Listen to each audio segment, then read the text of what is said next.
Kabitan natin guys yung kanyang magnetic pick up. Hirap talaga ito ipasok. Yan.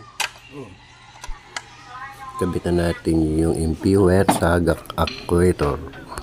Taas ba? Taas. Yan, yan. May naiwan pa isa? Oh, Jack.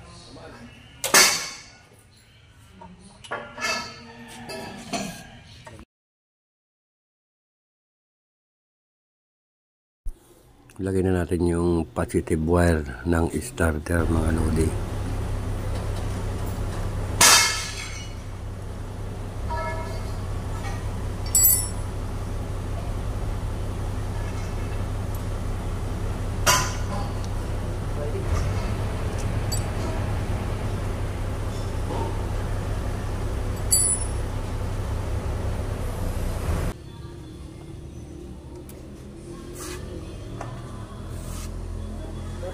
Kabit na rin natin lodi yung negative wire ng battery.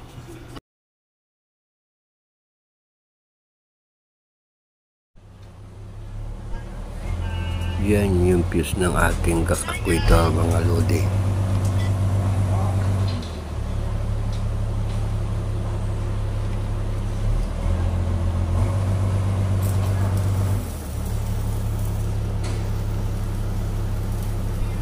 Kabit natin yung negative ng actuator, yung kulay itim yun ang kanyang negative, yung kanyang idle control naman yung kulay green. Pinagsama ko sila para hindi siya mag high speed mga lodi.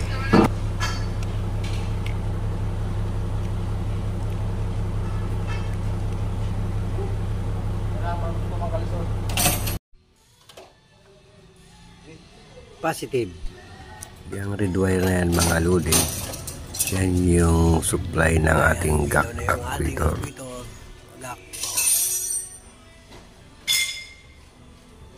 Track. Ito naman yung kanyang ground ng GAC. Kulay itim, tsaka yung idle niya. Tinapunan natin para hindi siya mag high speed. Ito naman yung kanyang MPO kakabit sa kabila.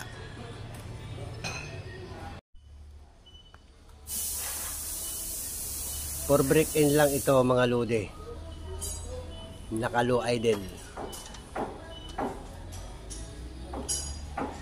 Direct na naman tayo nito mga lodi, hindi naman tayo gumamit na module na genset controller. So, direct na naman. Nakabit nyo na lang yung pan para paano mahanginan. Lagyan na rin natin ng tubig mga lodi para di siya mag-overheat. Kabitan natin yung main supply ng ating GAC actuator mga lodi at magti-testing na tayo.